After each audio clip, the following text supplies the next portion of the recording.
Hi friends அனைவருக்கும் வணக்கம். Kavitha friends சேனலுக்கு மீண்டும் உங்கள் அனைவரையும் வணக்கத்தோடு வரவேற்கிறேன். ஒரு ராமருக்கு பிடிச்ச பிரசாதம் தான் இன்றைக்கி செஞ்சு வச்சு பூஜை பண்ணலாம். அதனால தான் இந்த பதிவு உடனே போட்டேன் நான்.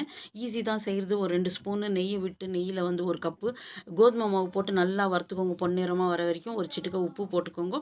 உப்பு போட்டவுடனே கொஞ்ச நேரம் வறுத்துட்ட பிற்பாடு ஒரு கப்பு தூள் வெல்லம் போட்டுக்கோங்க. தூள் வெல்லம் போட்டு நல்லா பொன்னிறமாக வர வரைக்கும் வறுத்துக்கோங்க. நெய் நல்லா விருப்பம் இருக்கிறவங்க அந்த நெய் இன்னும் கொஞ்சம் விட்டு அப்படியே உருண்டையாக பிடிச்சி லட்டு மாதிரி கூட வச்சு ராமருக்கு பூஜை பண்ணலாம். ஒரு சிட்டிகை பச்சை கற்பூரமோ போட்டுக்கோங்க. பிரசாதத்துக்கெல்லாம் பச்சை கற்பூரம் போட்டால் நல்லது.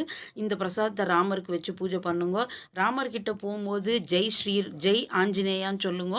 அதே மாதிரி ஆஞ்சநேயர் கோயில் போகும்போது ஜெய் ஸ்ரீராமுன்னு சொல்லுங்க. 2 பேர் அருளும் நிச்சயமாக நம்மளுக்கு கிடைக்கும். இந்த பிரசாதம் அங்கே கும்பாபிஷேகம் நடக்கும்போது இந்த அக்ஷதை முன்னாடி வச்சு பூஜை பண்ணுங்க. நிச்சயமாக ராமரோட அருள் கிடைக்கும். ராமரை பிடிக்குன்றவங்க லைக் பண்ணுங்க. ஸ்ரீ ஆஞ்சநேயரை பிடிக்கிறவங்க சப்ஸ்கிரைப் பண்ணுங்க.